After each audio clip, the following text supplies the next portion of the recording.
إن الحمد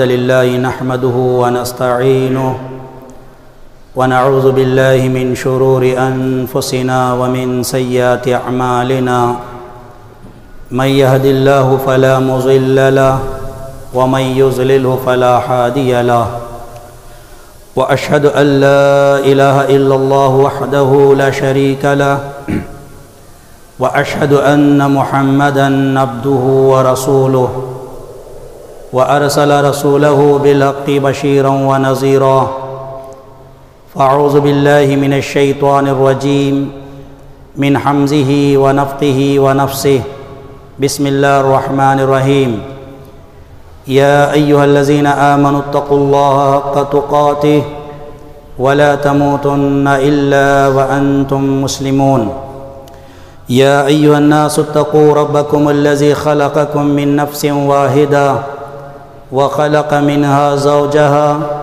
وبث منهما رجالا كثيرا ونساء واتقوا الله الذي تساءلون به والأرحام إن الله كان عليكم رقيبا يا أيها الذين آمنوا اتقوا الله وقولوا قولا سديدا يصلح لكم أعمالكم ويغفر لكم ذنوبكم ومن يطع الله ورسوله فقد فاز فوزا عظيما أما بعد فإن خير الحديث كتاب الله وخير الهدي هدي محمد صلى الله عليه وسلم وشر الأمور محدثاتها وكل محدثة بدعة وكل بدعة ضلالة وكل ضلالة في النار رب اشرح لي صدري ويسر لي أمري واحلل عقدة من لساني يفقهوا قولي ربي زدني علما ربي يسر ولا تعسر وتمم بالخير۔ ہر طرح کی تعریف اس اللہ رب العالمین کے لیے لائق زیبا ہے جو ہمارا خالق اور مالک ہے۔ وہی رب العالمین کی ذات ہے جو اس کائنات کے سارے نظام کو چلا رہی ہے۔ وہی رب العالمین کی ذات ہے جو اس کائنات کے انسانیت کے رشد و ہدایت کے خاطر اس کائنات کے اندر بے شمار نبی و رسولوں کو مبعوث فرمایا۔ ان تمام اللہ کے نبی و رسولوں پر اللہ تعالیٰ کی طرف سے بے انتہا لاتعداد درود و سلام نازل ہو۔ بالخصوص اس کائنات کے آخری نبی و رسول احمد مجتبی محمد مصطفیٰ صلی اللہ علیہ وسلم کے ذات گرامی پر۔ اس مختصر سی حمد و صلوات کے بعد آج کے اس خطبہ جمعہ میں قرآن اور حدیث کے روشنی میں جس موضوع کے تحت چند باتیں آپ کے سامنے گوشے گزار کرنے جا رہا ہوں وہ موضوع ہے لوٹو اپنے رب کی طرف۔ حاضرین جمعہ، الحمدللہ ابھی ہم لوگ عید الاضحیٰ اور خطبہ عید سے فارغ ہو کر اپنے زندگی میں اپنے آپ کو رواں اور دواں کیے ہیں۔ خطبہ عید کے موقع پر تقریباً اسی موضوع کو سامنے رکھ کر کے مختصر طور پر، کیونکہ بیماریوں کے پھیلنے کا اندیشہ حکومت کی طرف سے کم وقت میں تقاضوں کو پورا کرنے کا حکم اور قربانی دینے کے مسائل اور دیگر مسائل ہمارے سامنے تھے۔ عید کے موقع پر جتنا ہو سکے میں نے مختصر کر کے 7 اور 8 منٹ کے اندر رجوع اللہ، لوٹو اپنے رب کی طرف، اس عنوان پر چند باتیں بتانے کی کوشش کی تھی۔ لیکن اسی موضوع کو تسلسل کے ساتھ آپ حضرات کے سامنے رکھنے کے لیے خطبہ عید کے موقع پر جن باتوں کی اصل وضاحت تھی اس خطبہ جمعہ کے ذریعے سے میں آپ کے سامنے لانے کی کوشش کروں گا، تاکہ جن حالات سے ہم گزر رہے ہیں ہمارے زندگیوں میں کتنا ضروری ہے کہ اب وہ وقت آ چکا ہے کہ ہم اپنے رب کی طرف لوٹیں۔ اگر یہ سوال کیا جائے کیا ہم نے اپنے آپ کو اپنے رب کی طرف لوٹا دیا؟ ہر کسی کو یہ سوال سننے کے بعد اپنے گریبان میں جھانک کر اپنے زندگی کا جائزہ لیتے ہوئے یہ جواب تلاش کرنے کی ضرورت ہے، میں نے اپنے آپ کو اپنے زندگی میں اپنے رب کی طرف کتنے پیمانے پر لوٹایا ہے؟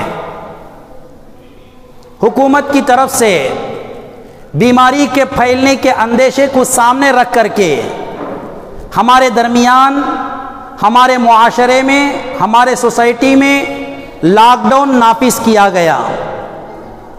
لاک ڈاؤن نافذ ہونے کی وجہ سے ہمارے لیے ہمارے کاروبار بند کر دیے گئے، بازار بند کر دیے گئے، گلی محلوں میں گھومنا پھرنا اس کے اوپر سخت قانون لگایا گیا، بسوں کو ہمارے لیے بند کر دیا گیا، ددیال ننیال جانے کے لیے ہم کو روکا گیا، شادیاں منگنیاں بڑے پیمانے پر انجام دینے سے روک کر کے مختصر انداز میں کرنے کی اجازت دی گئی۔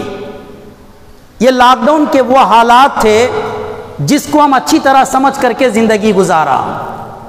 لاک ڈاؤن جیسے ہی ختم ہو گیا، اوپن کر دیا گیا ہمارے لیے لاک ڈاؤن، تو ہم نے اپنے زندگی میں ضرورت کے مطابق جو جو چیزیں ہم کو بند کر دیے گئے تھے، ضرورت کے حساب سے ہر چیز کی طرف اپنے آپ کو ان چیزوں کی طرف لوٹایا۔ ہمارے لیے بازار بند کیے گئے تھے، جب کھولے گئے تو ہم اپنے آپ کو بازار میں لوٹایا اپنی ضرورت کو پورا کرنے کے لیے۔ ہمارے لیے جب بس کھول دیے گئے تو ہم اپنے ضرورت کے تحت ایک سے دوسری جگہ اپنے مقامات گاؤں جانے کے لیے اپنے آپ کو بسوں کی طرف اپنے آپ کو لوٹایا، اپنے رشتہ داروں کو ملنے کے لیے رشتہ داروں کی طرف اپنے آپ کو لوٹایا۔ جب شادیاں اور منگنیاں عام طور پر کرنے کی اجازت دی گئی، اس کی دعوت ہم کو ملی، تو ہم الحمدللہ اس کی طرف بھی اپنے آپ کو لوٹایا۔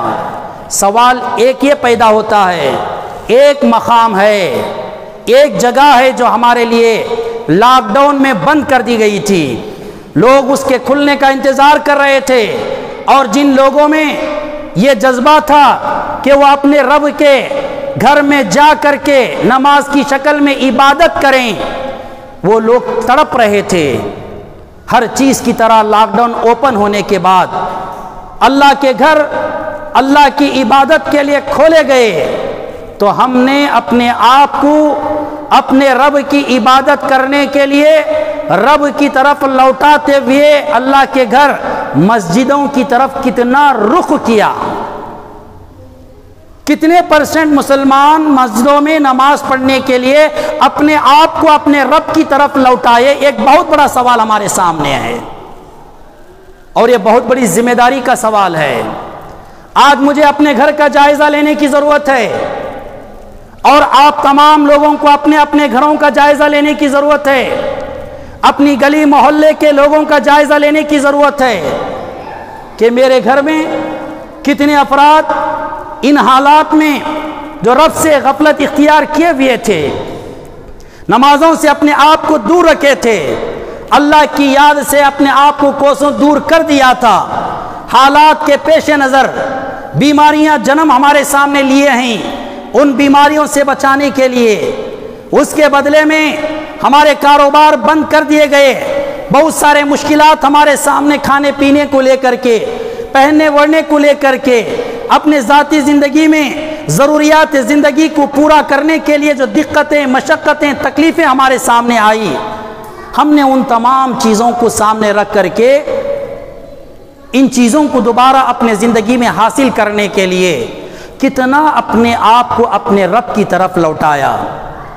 میرے گھر میں میرے بچے ہیں، میرے بچے کتنی نمازی ہیں، کتنی نماز کے لیے وہ نمازوں کو پڑھنے کے لیے مسجدوں کو جا رہے ہیں، میرے بھائی ہیں، میری بہنیں ہیں، میرے ماں باپ ہیں، میرے پڑوسی ہیں، میرے دوست و احباب ہیں، ہر ایک کی ذمہ داری بنتی ہے اپنے اپنے زندگی کا جائزہ لینے کے بعد اپنے اندر ایک سدھار پیدا کریں، انقلاب پیدا کریں، ایک تبدیلی لائیں، اور یہ تبدیلی سماج کے اندر نافذ کرنے کی کوشش کریں۔ ایک لفظ اپنے زبان سے سامنے والے کو، حالات کو سامنے رکھتے ہوئے سدھار کے لیے ہم کہہ نہیں سکتے۔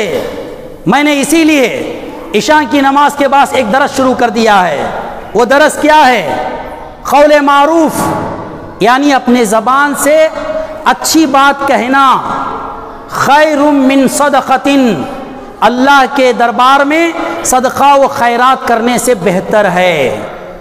ہم اپنے زبان سے جہاں اچھے کام کر سکتے ہیں، بے شمار کاموں میں ایک کام جو زبان سے اچھے کام کرنے کے ہے، اچھی بات بھلی بات کہنے کی ہے، وہ امر بالمعروف و نہی عن المنکر ہے، یعنی لوگوں کو بھلائی کا حکم دینا، لوگوں کو برائی سے روکنا۔ مسلمانوں کے لیے، مسلمان کی ایک ذمہ داری بھلائی کا حکم دینے کے لیے کیا ہو سکتی ہے کہ ایک مسلمان آگے بڑھ چڑھ کر کے بھلائی کا حکم دیتے ہوئے سب سے پہلے 5 وقت نماز پڑھنے کی دعوت دیں۔ ایک بھائی کا حق اپنے بھائی کے اوپر ہے، ایک بہن کا حق اپنے دوسری بہن کے اوپر ہے، ماں باپ کا حق اپنے اولاد کے اوپر ہے، اولاد کا حق اپنے دوستوں کے اوپر ہے، اپنے سماج اور سوسائٹی کے دوستوں اور اس کے اطراف و کناف رہنے والے لوگوں کے اوپر یہ حق ہے ہم آپس میں ایک دوسرے ملاقات کریں، سلام کریں، خیر و عافیت پوچھیں، دعائیں دیں۔ یہ خیر کا معاملہ ہے جو زبان سے ہم کر سکتے ہیں، جس کے بعد ہم ان کو نماز کی بھی دعوت دیں۔ کیا میں کوشش کر کے روزانہ ایک دن کی ایک وقت کی نماز میں ایک وہ مسلمان بھائی کو مسجد میں لا نہیں سکتا جو نمازی نہیں ہے؟ ایک وقت کی ایک نماز میں، دن کے ایک وقت کی ایک نماز میں میں اپنی کوشش کر کے، آپ اپنی کوشش کر کے اپنے بھائیوں میں، بیٹوں میں، اپنے دوستوں میں، پڑوسیوں میں، گلی محلے کے لوگوں کے درمیان جو رہتے ہیں، کیا ایک آدمی کو ہم ایک نماز کے لیے دعوت دے کر کے اپنے ساتھ نہیں لا سکتے؟ افسوس کا مقام ہے میرے محترم حاضرین۔ آج جس میدان میں ہم کو کام کرنا چاہیے، کوشش اور محنت کرنا چاہیے آنے والے مصیبتوں کا سامنا کرنے کے لیے اور ان مصیبتوں سے اپنے آپ کو بچانے کے لیے، ہم نے سب کچھ کر لیا۔ لاک ڈاؤن میں کمائی بند ہونے کی وجہ سے کھانے پینے کی جو پریشانیاں ہو رہی تھی، ہمارے کاروبار کھل گئے۔ وہ کھانے پینے اور اسی طرح پہننے اوڑھنے کے مسائل کو حل کرنے کے لیے ہمیں اپنا کاروبار کھول لیا ہے۔ الحمدللہ، اللہ برکت دے، نقصان سے ہماری حفاظت فرمائیں۔ اپنی ضرورت کے لیے ہم نے دور دور تک سفر کیا، ہمارے سفروں کو اللہ کامیاب کریں، ہر ضرورت کو ہم نے پورا کیا۔ لیکن کیا ہم یہ چاہتے ہیں ہماری ہر ضرورت ہماری طاقت کے مطابق پوری ہوتی ہے؟ کیا ہماری ہر مانگ ہمارے کوشش کرنے سے پوری ہو سکتی ہے؟ جبکہ ہم مسلمانوں کا یہ عقیدہ ہے ہر نعمت اللہ کے خزانوں میں ہے اور اللہ کے حکم ہی سے ہر چھوٹی بڑی نعمت اللہ کے حکم سے دی جاتی ہے۔ تو کیوں نہ ہم اپنی کوشش کرنے کے بجائے اس کوشش کے ساتھ ساتھ اپنے رب کی طرف ہم اپنے آپ کو لوٹائیں اور لوٹا کر کے اپنے رب کے سامنے مانگیں۔ بیماریاں پھیلے ہیں، بچنے کے لیے رب سے حفاظت مانگیں۔ غریبی عام ہو رہی ہے، غریبی سے بچنے کے لیے اپنے رب کے سامنے روئیں اور گڑ گڑائیں۔ ضرورتیں پوری نہیں ہو پا رہی ہیں، اپنے رب کے سامنے ہاتھ اٹھا کر کے اپنے ضرورتوں کو پورا کرنے کے لیے دعائیں خیر کریں۔ کیا ہم اتنے خوددار ہو چکے ہیں کہ آج ہم کو اپنے رب کی ضرورت نہیں ہے؟ ہمارے رب کی ہماری مدد کے لیے ضرورت نہیں ہے؟ ہمارے رب کی نصرت ہمارے لیے ضروری نہیں ہے؟ کتنے دن اپنے بل پر زندگی گزاریں گے؟ اسی کا امتحان لینے کے لیے ایک نہیں دو مرتبہ رب العالمین نے اس روئے زمین پر سماج کے اندر لاک ڈاؤن کو ڈال دیا۔ 1 مہینے سے 2 مہینے، 2 مہینے سے 3 مہینے ہماری زندگی مشکل ہو گئی۔ ہم کوشش کر کے اپنے طرف سے کتنا کر سکتے ہیں؟ سالوں کی جمائی ہوئی پونجی، سالوں سے کاروبار کیا ہوا مال 2 سے 3 مہینوں میں ختم ہو گیا۔ لوگ پریشانی میں آ گئے، لوگ اپنے گھروں سے نکل کر کے روڈ پر نظر آنے لگے۔ کیوں؟ یہ ثابت ہو گیا کہ ہمارے ہاتھ میں کچھ نہیں ہے، ہم لاچار ہیں، مجبور ہیں، ہمارے پاس کوئی طاقت اور قوت نہیں ہے۔ رب ذوالجلال کی تعریف ہے اس بات پر کہ رب العالمین چاہے بندے اس پر ایمان لائے یا نہ لائیں، یا اس کی عبادت کریں یا نہ کریں، اس کی سنیں یا نہ سنیں، کائنات کے شروع دن سے لے کر کے آج تک اور آج سے لے کر کے تا قیامت انشاءاللہ اپنے بندوں کو برابر ان کے لیے جو غذا چاہیے غذا فراہم کرتے رہے گا، پانی چاہیے آسمان سے برساتے رہے گا۔ اللہ تعالیٰ نے اپنے حکم سے ایسی بارش نازل کر دیا، ہمارے سوکھے ہوئے تالاب بھر گئے ہیں، ہمارے ندیاں جو بہنا رک گئے تھے وہ چلنا شروع کر دیے گئے ہیں، اور سمندر کی باڑیں پار ہو کر کے گاؤں کے اندر تباہی اور بربادی طوفان کی شکل میں لائے ہوئے ہیں۔ یہ رب کی دین ہے، یہ رب کی دین ہے۔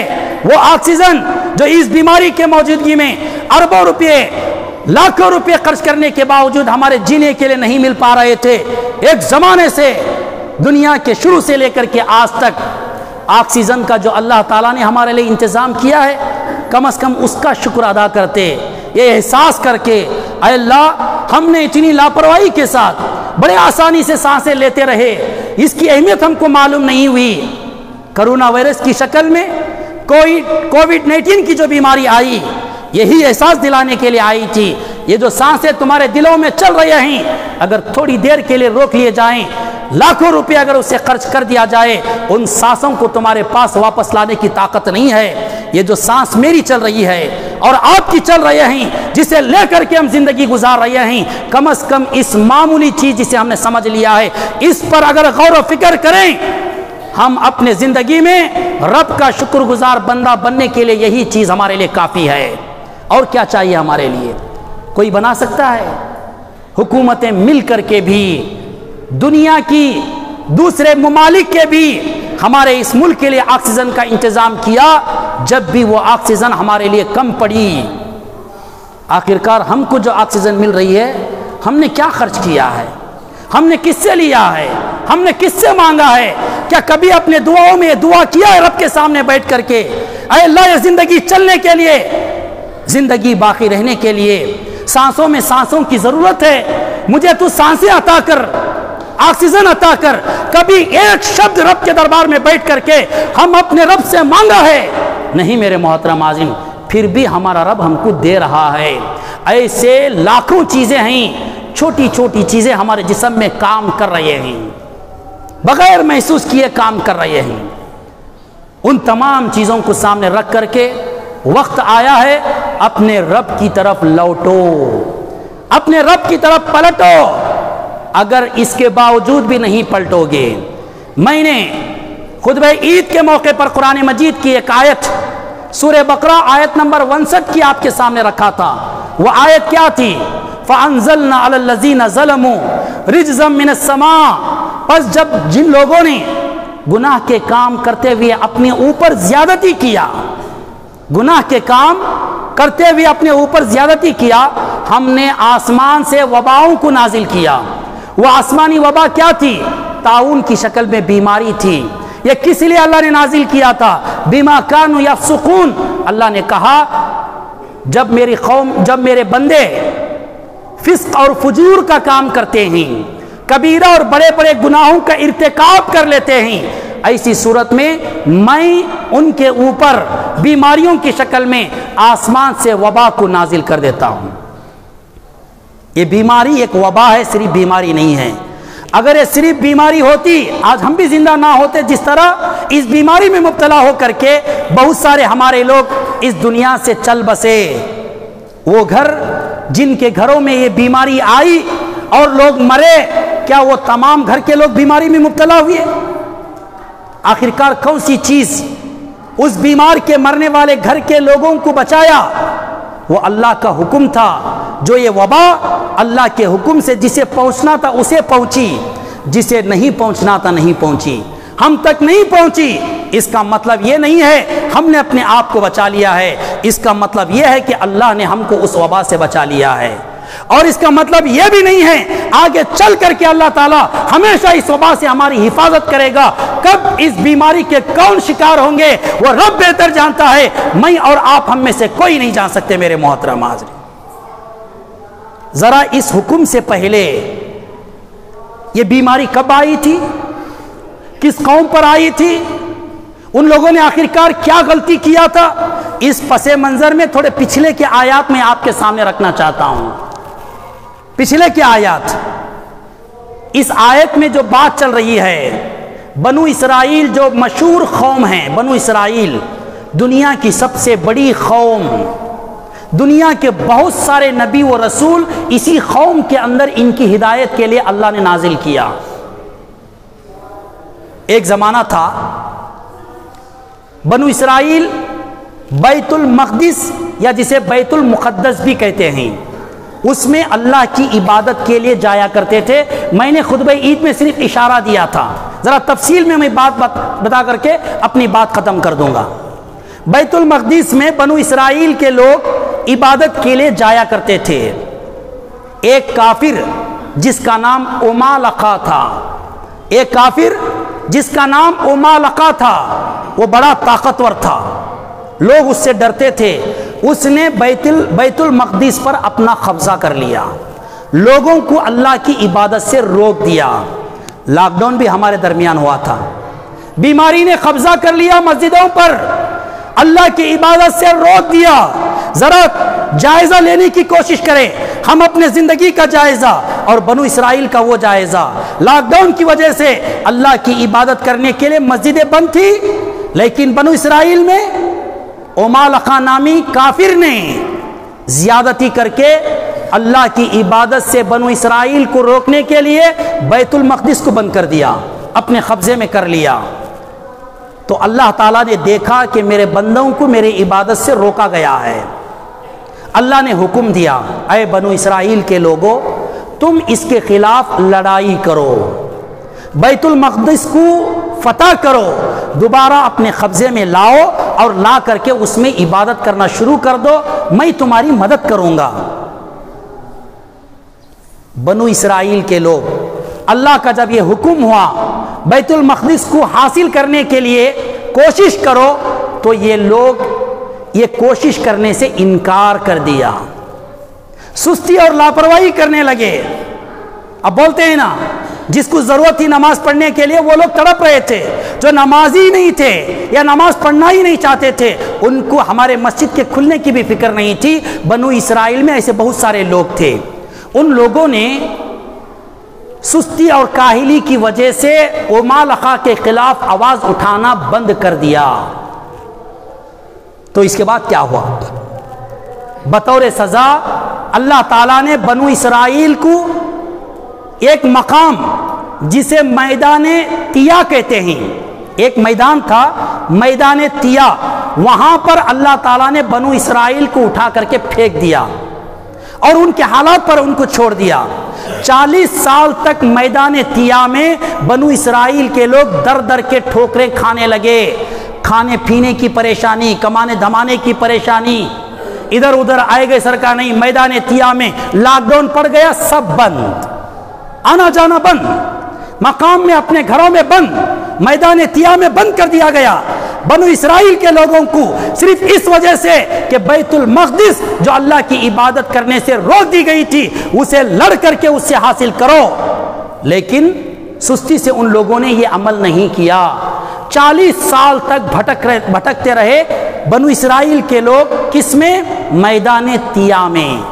جب اللہ کو رحم آیا، اللہ کو کرم آیا، تو اسی میدان تیا میں بنو اسرائیل کے اندر ایک آدمی تھے جن کا نام یوشع بن نون علیہ السلام، نبیوں میں سے ایک یہ بھی نبی ہیں، یوشع بن نون۔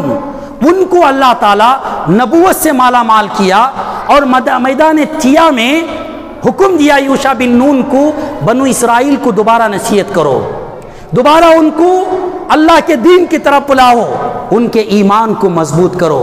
یوشع بن نون نے نبوت کا تاج اپنے سر پر پہننے کے بعد پوری محنت اور کوشش، رات دن کی کوشش ایک کر کے بنو اسرائیل کو اللہ والا بنایا۔ پھر دوبارہ اللہ تعالیٰ نے اس کے احسان میں جو کھانے کے لیے ترس رہے تھے، اسی وقت اللہ تعالیٰ بنو اسرائیل کے لیے میدان تیا میں آسمان سے کھانے کے لیے منت سلوا کا انتظام کیا۔ منت سلوا کا انتظام اسی وقت کیا گیا تھا۔ سورج کی گرمی جب زیادہ ہو جاتی، اس قوم کے اوپر اللہ تعالیٰ سورج کی تپش اور اس کے گرمی سے بچانے کے لیے آسمان پر سفید بادلوں کو لا کر کے سورج کے سامنے کھڑا دیتا تھا تاکہ یوشع بن نون کے قوم کو تکلیف نہ ہو، کیونکہ ایک گناہ کے بعد وہ توبہ کر کے دوبارہ اللہ والے بنے ہیں۔ یہ نعمتیں تھیں اللہ تعالیٰ کی طرف سے۔ اب وقت آ گیا، کس بات کا وقت آ گیا؟ کس بات کا وقت آ گیا؟ فلسطین میں جائیں، بیت المقدس فتح کر لیے یوشع بن نون اپنے قوم کو لے کر کے، وہ بھی نعمت اللہ تعالیٰ نے عطا کیا۔ یوشع بن نون علیہ السلام بنو اسرائیل کو لے کر کے بیت المقدس کو فتح کر لیا۔ اب فتح کرنے کے بعد اس گاؤں میں جانا ہے اور بیت المقدس میں جا کر کے عبادت کرنا ہے۔ اللہ نے اس وقت حکم دیا تھا، کیا حکم دیا تھا؟ وَإِذْ قُلْنَا ادْخُلُوا فِي هَٰذِهِ الْقَرْيَةِ، اے یوشع بن نون علیہ السلام آپ اپنی قوم بنو اسرائیل سے کہیں کہ جب وہ بیت المقدس کے شہر میں اپنے آپ کو داخل کریں تو سب سے پہلا کام وہ کیا کریں؟ فَكُلُوا مِنْهَا حَيْثُ شِئْتُمْ رَغَدًا، شہر بیت المقدس میں جانے کے بعد وہ کیا کھانا چاہتے ہیں، کتنا کھانا چاہتے ہیں، میں نے تمام چیزوں کا ان کے لیے انتظام کر دیا ہے۔ خوشی کا موقع ہے، ہماری مسجد فتح ہو چکی ہے، عید میں ہم ماشاءاللہ خوش ہو کر کے بریانیاں کھاتے ہیں، شیر قورمہ بناتے ہیں۔ خوشی کے موقع پر کھانے کا اسلام میں حکم ہے۔ اللہ جشن بنانے کے لیے بیت المقدس فتح ہونے کے بعد سب سے پہلا حکم بنو اسرائیل کو یہ دیتا ہے، فَكُلُوا مِنْهَا حَيْثُ شِئْتُمْ رَغَدًا، جو چاہتے ہو، جتنا چاہتے ہو، اس شہر میں داخل ہونے کے بعد تم کھاؤ اور پیو۔ خوشی کا دن ہے، کھانا پینا منع نہیں ہے، کھاؤ پیو۔ الحمدللہ ہم وہ کام کرتے ہیں، اللہ نے وہ طاقت ہم کو دی ہے۔ دوسرا حکم کیا تھا؟ دوسرا حکم یہ تھا، کھانے پینے کے بعد جب تم بیت المقدس میں اندر داخل ہوگے، وَادْخُلُوا الْبَابَ سُجَّدًا، جب تم بیت المقدس کے اندر داخل ہو سجدے کرتے ہوئے بیت المقدس کے اندر داخل ہو جاؤ۔ کیا کرتے ہوئے؟ سجدے کرتے ہوئے بیت المقدس میں داخل ہو جاؤ۔ پھر تیسرا حکم دیا اللہ تعالیٰ نے، وَقُولُوا حِطَّةٌ نَغْفِرْ لَكُمْ خَطَايَاكُمْ، اے یوشع بن نون علیہ السلام آپ اپنی قوم بنو اسرائیل سے کہو تیسرا کام جو ان کو کرنا ہے بیت المقدس میں داخل ہوتے وقت وہ یہ ہے، وہ حِطَّةٌ کہتے ہوئے داخل ہوں۔ حِطَّةٌ کا مطلب کیا ہے؟ اے اللہ تو ہم کو معاف کر۔ اس زمانے کی زبان میں حِطَّةٌ کسے کہتے تھے؟ اے اللہ تو ہم کو معاف کر، گنہگار تھے، یہ اللہ کا گھر ہم سے چھین لیا گیا تھا، اب ہم نیک ہو چکے ہیں، اے اللہ تو ہم کو معاف کر، ہم کو معاف کر، یہ کہتے ہوئے داخل ہو۔ آپ اپنی قوم بنو اسرائیل سے کہو۔ اللہ نے فرمایا اگر تم ایسا کرو گے میں کیا کروں گا؟ یغفر لکم خطایاکم، میں تمہارے گناہوں کو معاف کر دوں گا۔ پیچھے کیا ہوا؟ میں بھلا دوں گا، ایک عالیشان ایک خوشحال زندگی تم کو عطا کروں گا، دنیا میں نعمتوں سے مالا مال کروں گا اور آخرت میں جنت کے نعمتوں سے تمہیں مالا مال کروں گا۔ لیکن بعد میں کیا ہوا؟ بعد میں کیا ہوا؟ اللہ نے اس کی وضاحت فرمایا۔ انشاءاللہ آئندہ خطبے میں اس کی وضاحت میں آپ کے سامنے تفصیل سے رکھوں گا۔ بنو اسرائیل کو جو 3 حکم دیے گئے تھے، 3 حکم جو دیے گئے تھے، انہوں نے وہ 3 حکم کو کیسے اپنے زندگی میں اختیار کیا، عمل کیا یا نہیں کیا؟ اگر نہیں کیا تو کیا حالات ان کے درمیان پیدا کیے گئے؟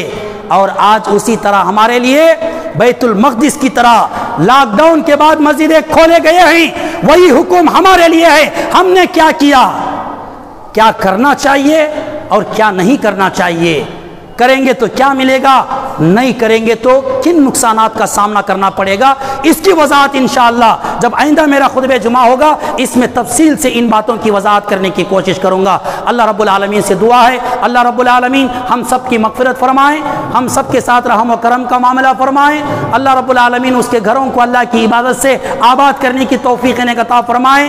ہر چیز کی طرف لاک ڈاؤن کے اوپن کے بعد ہم نے اپنے آپ کو لوٹایا ہے، بس تیری ذات ہے جو تیرے طرف ہم لوٹ نہیں سکے ہیں۔ اے اللہ ہم میں سے ہر ایک کو، اے اللہ ہم میں سے ہر ایک کو تیرے طرف لوٹنے کی ہدایت نیک عطا فرما۔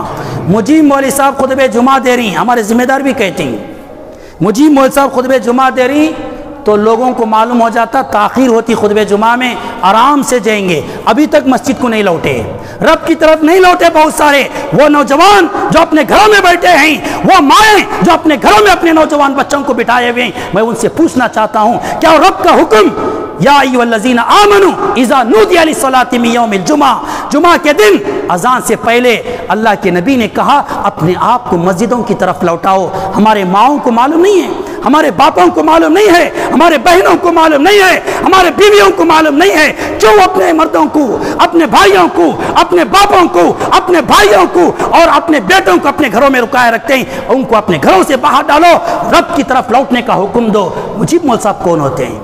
رب کا حکم ہے آپ کے سامنے، رب کے حکم کی طرف لوٹ کر کے آؤ، ورنہ یہ سوچ آپ کو غارت کرنے کے علاوہ تمہارے لیے اس دنیا کے اندر نعمت کا سبب نہیں بنے گی۔